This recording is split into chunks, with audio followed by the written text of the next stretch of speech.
광주경찰청 관련돼서 얘기인데요. 인권위원회에서 광주광역시 경찰청의 수사 과정에서 인권보호 및 적법한 증거 수집 절차 등에 대한 직무교육을 실시하라라는 권고를 한 사실 알고 계십니까? 예.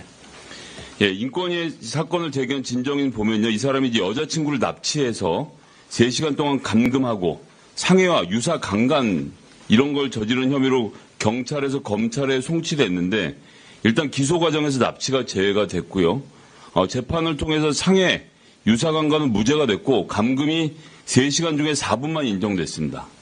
그러니까 이제 판결 내용이랑 경찰의 기소 내용의 차이가 좀 너무 크게 벌어져 있는데 인권위가 등장한 부분은 수사관에게 좀 잘못됐다는 부분을 지적한 것 같습니다. 내용을 좀 한번 설명드려보겠습니다. 첫 번째는 아주 강압적인 수사 방식에 대한 이야기입니다. 광주 경찰이 이 진정인인 남성에게 욕설은 물론이고 매우 강압적인 태도를 했는데요. 그 진술 녹화 영상 화면 보시면요. 뭐 새끼 정도 제가 요즘 하니까요. 새끼 이런 말들에다가 X발, 욕설만 105회를 했고요. 우리가 그 변호사 오면 딱 맞출 것 같지? 우리 앞에서 변호사 말 한마디도 못해. 말하면 쫓아버릴 거야. 너 이 새끼야. 이렇게 말을 하면서 지금 영상 녹화를 하는 과정에서 이렇게 수사를 하네요. 놀랍습니다. 자, 그러면서 남자의 진술을 하니까 쓰잘데기 없는 소리 하지 말라 그랬지. 묻는 말에만 대답하라고 라고 합니다. 그 다음 보시면요. 유죄 추정의 예단까지 갖고 있는 걸 보면 알 수 있습니다. 남성이 체포되자마자 일관되게 계속적으로 납치 감금 주장에 대해서 억울함을 피력하고 이를 입증할 결정적인 증거인 CCTV를 확보해달라고 말을 합니다. 스스로 탔다. 그러니까 감금 이 구역이 차량 아니거든요. 근데 내가 태운 게 아니라 자기가 스스로 탔는데 옆에 있는 CCTV를 보면 알 거다라고 했는데 경찰이 구속영장 청구, 검찰의 기소혐의를 송치할 때까지 CCTV를 안 확보하고 있다가 검찰에서 추가로 수사지로 확보하라고 하니까 마지못해서 했습니다. 그런데 이 CCTV 영상을 보니까 여성을 폭행하고 차에 강제로 태웠다고 볼 수 있는 부분이 볼 수 없는 모습이었다라고 지금 확인이 된 거예요. 그러니까 검찰이 납치 부분을 기소를 안 했겠죠. 처음부터 확인을 했으면 일방적인 유죄 심증을 갖지 않고 이 사건을 대했을 텐데 왜 이런 판단을 했나 모르겠습니다. 다음 PPT 보실까요? 자, 데이트 폭력법이라고 경찰이 답은 정해져 있으니까 너는 시키는 대로 해. 딱 이렇게 해놓고 심증을 해놓고 유도하고 증거를 조작을 합니다. 이 말이 좀 아주 충격적인데 A4 용지 한 장을 주면서 조서에 이렇게 쓰라고 합니다. 더 이상 얘기하지 말고 답 엎어지니까 팀장님이 얘기했으니까 딱 해. 그렇게 써진 대로. 라고 이렇게 강압을 하니 이거 청년의 경우에는 이런 식의 압박을 견디기가 어려웠겠죠. 그러고 나서 뒤늦게 제출했던 CCTV를 보면 경찰의 수사 결과와 좀 다른 정황들이 나와 있습니다. 차에 강제로 태워져서 감금되었다. 이게 피해자의 주장이었는데요. 그런데 피해자가 스스로 차에 타는 듯한 장면도 잡혀 있고요. 근데 여기서 놀라운 장면이 나오는데 지금 그 청장님 보시면 구분이 되시는지 모르겠습니다만 1, 4분면은 흑백이죠. 2, 3, 4분면은 칼라입니다. 이걸 현장에 물어보니까요. 자, 이거는 교통 단속용이기 때문에 도로의 선 색깔, 차량 등을 확인하기 위해서 컬러로만 운용한다고 합니다. 인권위에서도 1번이 왜 흑백인지 이건 좀 증거 조작의 위험이 있어 보인다라고 지적을 했을 정도입니다. 3가지가 흑백인데 그 이유를 보면요. 그 이유가 더 놀랍습니다. 다음 보시죠. CCTV에 지금 안에 빨간 원 쳐져 있는 부분이 잘 안 보이는데 잘 보면 저기 브레이크 등을 밟고 있는 게 보입니다. 그 말은 무슨 말이냐면 남성이 브레이크 등을 밟은 채로 차에 내려서 여성을 강제로 태울 수 있는 상황이 아니었다는 아주 결정적인 물증 중에 하나인데 이 화면만 흑백으로 제공됐고 이유는 알 수 없고 이미 화면은 지워져 있는 상태. 그래서 인권위조차도 이건 왜 흑백이지? 다 칼라인데 뭔가 조작이 있는 거 아니야라는 지금 의심이 되고 있는 중인 겁니다. 이렇게 되니까 납치가 인정이 안 된 거예요. 검찰에서. 기소가 그렇게 됐고요. 자, 인권위에서 타기관에 대한 것인 만큼 직무교육 정도로 권고 결정을 했지만 제가 파악해본 바로는 인권위가 의결 전 조사 보고서에서는 증거 조작에 대한 고벌도 검토할 정도로 이 사안을 좀 심각하게 봤던 것 같습니다. 결국 이 남성의 어머님이 지난 6년 동안 이 억울한 아들의 억울함을 풀기 위해서 전국 방방곡곡을 돌아다니면서 오만 증거를 모아서 여기까지 와서 아들을 겨우겨우 살리게 된 건데 변호사 비용, 공증 비용 말도 할 것 없이 다 날아갔죠. 그래서 지금 경찰들을 자백강요 등에 대해서 광주경찰청에 고소를 했는데 대부분 증거 불충분으로 불송치하고 징계마저도 경리하게 내렸습니다. 뭐 광주청에서 자기 식구들에 대해서 심하게 하려고 하겠습니까? 그래서 제가 지금 본청에서 말씀을 드리는 것이고요. 이 남성의 어머니가 새로 수사경찰들 위법 수사에 대해서 고소를 진행했다고 하니까 이 부분에 대해서 좀 면밀하게 봐주셨으면 좋겠다는 말씀을 드리겠고요. 자, 데이트폭력 성범죄 수사 관행에 좀 우려를 표하지 않을 수가 없습니다.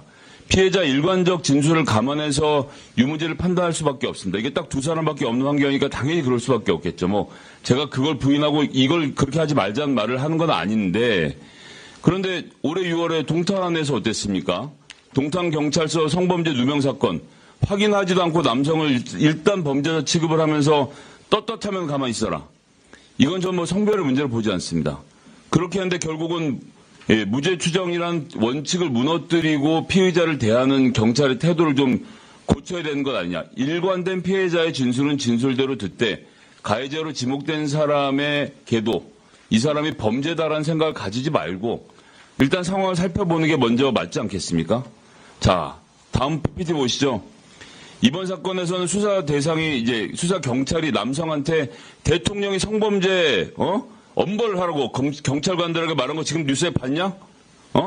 라고 하면서 압박을 가하는 과정까지 나옵니다. 자, 그리고 그 다음 보도 보시면요. 이 유사강간 혐의에 대해서는 피해자가 상세히 진술했다.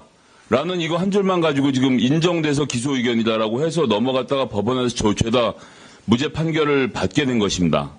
자, 지금 이렇게 벌어지고 있는 이 사안에 대해서 좀 청장님 어떻게 판단하고 계신지 얘기를 좀 들어보고 싶습니다. 이 사안을 제가 구체적으로 잘 모르기 때문에 일단 그 지금 아까 의원님께서 말씀하신 대로 수사가 진행 중이라 하니까 그 수사 결과를 면밀하게 살펴보도록 하겠습니다. 자, 그럼 지금부터 주목해 주세요. 구독자분들을 위해 이벤트를 준비했습니다. 뉴스만 잘 챙겨보셔도 돈을 벌 수 있다고 말씀드렸는데요. 저희 채널을 보시면 다양한 경제 이슈들을 보셨을 때 어떤 생각이 드십니까? 그냥 뉴스만 보고 끝내는지 아니면 이 뉴스를 어떻게 이용할 수 있는지 이 부분을 고민하고 계시는지를 저는 되물어보고 싶습니다. 제가 지난해부터 여러분들께 뭐라고 말씀드렸습니까? 정치권, 글로벌 이슈 맞물려서 폭등하는 이슈를 관심 가지셔야 된다. 투자, 생각을 해보셔야 된다. 이렇게 말씀드렸습니다. 이런 썸네일 뉴스를 많이 보셨을 텐데요. 뉴스를 보셨을 때 부자들은 어떻게 생각한다고 했는지 기억나세요? 이슈를 투자 수단으로 어떻게 이용할 건지, 어떤 주식이 좋을지, 어디에 투자해야 돈이 자연스럽게 몰리는지 생각해야 된다고 말씀드렸죠. 그 이유가 뭐냐면 부자들이 이슈를 봤을 때는 이슈가 곧 돈으로 이어지고 그 이슈가 나에게 돈을 벌어준다는 경험적 확신이 있기 때문에 부자들은 항상 국내, 국외 이슈를 관심 있게 챙겨본다고 말씀드렸습니다. 이번에도 마찬가지입니다. 제가 지난번에 시청자분들과 함께하는 주식으로 수익 내기 이벤트를 진행했었는데요. 당연히 100% 무료로 진행을 했고 여기 보시면 아시겠지만 제가 지난번에도 저한테 구독이라는 문자를 보내주신 모든 시청자분들께 이렇게 자신있게 추천드렸습니다. 이번에도 2,000분 이상 알아가셨는데 한 달 동안 어떻게 됐을까요? 네, 말씀드린 대로 특정 시기 폭발적으로 오르면서 2배 가까이 큰 수익이 나와줬습니다. 구독자분들도 보고 계실 텐데 다시 한번 축하드립니다. 이번에도 마찬가지입니다. 가장 큰 이슈가 될 국내, 국외 이슈, 특히나 글로벌 이슈이기 때문에 우리가 어떻게 생각해야 할지, 돈이 벌릴지 생각해야 됩니다. 제가 이번에 뭘 보내드린다고요? 지난번과 같은 방식으로 구독이라고 문자를 보내주시면 앞으로 대장주 역할을 할 급등 종목을 시청자분들에게 종목명과 사고 파는 시점을 모두 알려드리겠습니다. 그래서 여러분이 주식으로 돈 버는 방식을 연습해 보시라는 겁니다. 저희 채널을 구독해 주시는 분은 문자로 구독이라고 보내주시면 무료 추천 종목과 종목 분석 리포트를 공유받으며 우량주, 급등주 종목을 매도, 매수 시점을 정확히 잡아드리겠습니다. 시간은 심야 시간도 가능하며 언제든 문자로 남겨주시기 바랍니다. 종목은 10명의 전문가가 합의한 단 하나의 최종 종목이 나갑니다. 처음 받아보시는 분은 발송드린 종목을 바로 매수하시기보단 어떤 종목인지, 종목의 수익률은 어떤지 일주일 지켜보시고 매수하시기 바랍니다. 이 모든 이벤트는 무료이며 문자 한 번에 작은 변화가 기회로 변해 큰 수익으로 이어질 수 있는 놀라운 과정을 저희가 함께 하겠습니다. 그래서 지금 이 영상을 보시는 시청자분들 중에 나도 이번 종목이 좀 궁금하다 하시는 분들은요. 누구나 상관없이 그리고 어느 시간대나 상관없이 부담 없이 010-2560-9514번으로 구독이라는 문자 보내주시면 제가 이번에도 똑같이 무료 추천 급등주 문자를 보내드리겠습니다. 이해되시겠죠? 제 번호 010-2560-9514로 구독이라는 문자 보내주시면 여러분들이 직접 이슈를 통해서 돈 버는 연습을 해보실 수 있는 것이고, 제가 돈을 받는 것도 아니고 투자를 대신해 드리는 것도 아니기 때문에 부담 없이 신청해 주시면 되는 겁니다. 그리고 수익이 나면 저는 다른 것은 바라지 않습니다.